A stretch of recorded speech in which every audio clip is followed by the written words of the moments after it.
Welcome to Archie-Ray food review.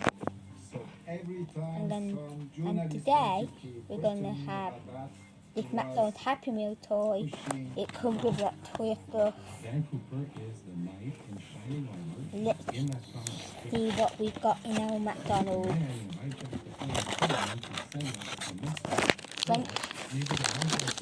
French fries.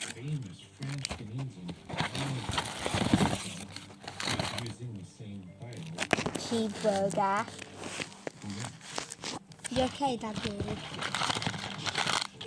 No. Some chicken nuggets in the Happy Meal. Let's open our toy first.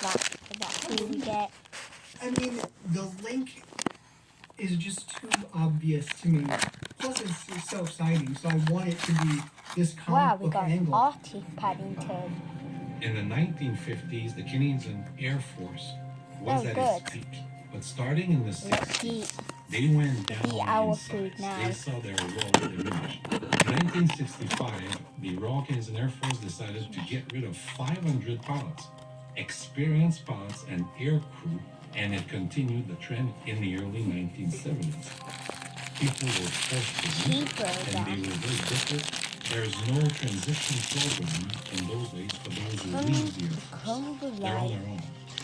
Like cheese in it. It's up to him to decide what he's going to do with his new life. Maybe he'll become a Robin Hood of hijacking planes and steal thousands of dollars, and that will be his retirement. Maybe he could have been a ground crew, a technician in the military, especially because of what was discovered about his tie. So yummy. The old clip-on tie from JCPenney is said to be spotted with evidence. When the plane landed in Reno, there was a skinny black clip-on tie along with a mother-of-pearl tie clip attached to it that had been left on the plane. A tie accumulates all the particles from everywhere you've ever been.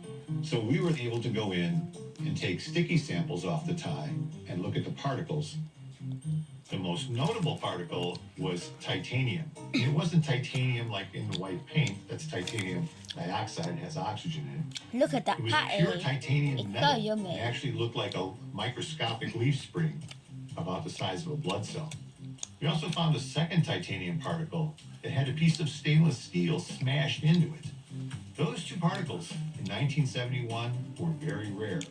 Where the hell did he come across commercially pure titanium and rare earth elements on his clip-on tie? Really, two industries that did use it in 71, one the aerospace sector and also the chemical industry. So it gives you an idea of perhaps where D.B. Cooper was, what kind of circles this guy walked in. The other interesting thing about the titanium is that it was commercially pure titanium. It wasn't alloyed titanium, which you would see primarily in the aerospace sector. I think that's a pretty strong indication that he came from Boeing, because there were some R&D divisions and other divisions in Boeing that did use and experiment with commercially pure titanium. A lot of speculation was done about Boeing. And then we have Canadair in Montreal. They had that expertise to work with titanium, and they included it in two trainers, the CT-133 Silver Star and the CT-114 Tudor aircraft. Oh, that was so yummy, guys. So we can extrapolate You okay? that if we have a ground crew that worked on those planes at that time, he would have had direct contact with the titanium. There's a good chance he might have met Mr. Weinberg himself, maybe fallen in love with the comic book strip, and decided to adopt the name later on when he hijacked the aircraft in the United States. It's an interesting hypothesis.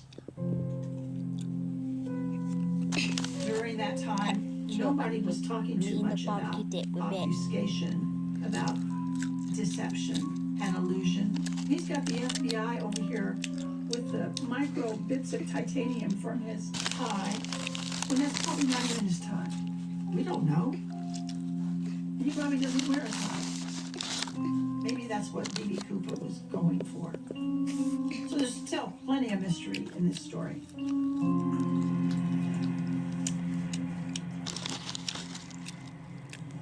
At the beginning of the D.B. Cooper case, the FBI went to the Royal Canadian Air Force to see if they could investigate on the Canadian base.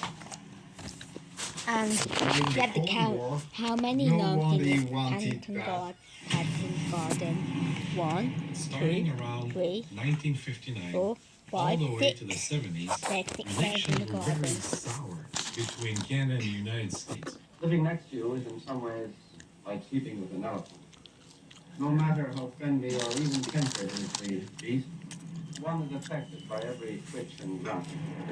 We were starting to separate or detach ourselves from a North American defense structure that a lot of Canadians felt was controlled by the Americans, and we wanted to regain our independence. If in 1971 the FBI would have asked the Canadian forces, could we check some individuals who might have committed this hijacking, there is a strong possibility that the Canadians said no. We refuse to let you investigate on Canadian soil or even to have access to Canadian military record. It could be plausible that both governments did not cooperate in the case of Dan Cooper. There's so many great clues that lead to Canada that have never been properly picked over. On the night of the hijacking, D.B. Cooper requested American currency. If you're an American, why would you request American currency?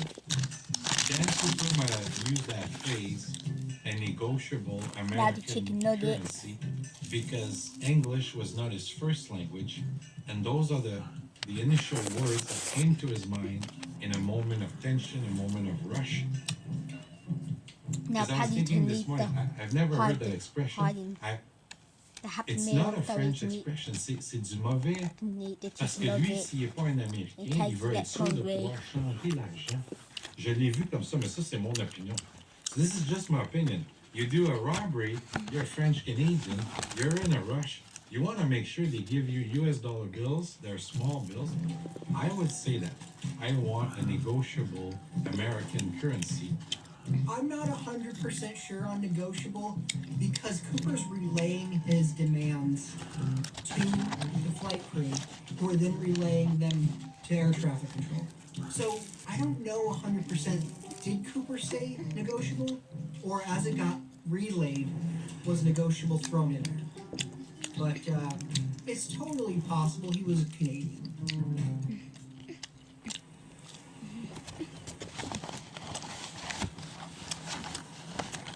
I don't see much evidence on any of these other folks that have Cooper theories. We all have different views on this. But we're the only ones that have evidence. And it just keeps coming. Some more nuggets. Yeah. After the Freedom of okay? Information Act lawsuit, You the okay? FBI identified 80,000 pages of Got more documents on chicken this nuggets case, in of here which for they're giving us Paddington. 500 pages per month. So, we're talking 12 years it's gonna take. So, I filed a motion with the court to expedite the files pertaining to Bob Rackstraw, because we want his files first. Rackstraw opposed it. He submits this rambling page after page of, I'm not D.B. Cooper and I don't want my files released. He also adds this drawing saying this is all a bunch of shit. It was harmful, obviously, to us. The court did rule against us at that stage. I'm a stubborn SOB. I wasn't going to Now. let that stop us. We decided we had to go through with this. Thanks for watching. See you later. Bye.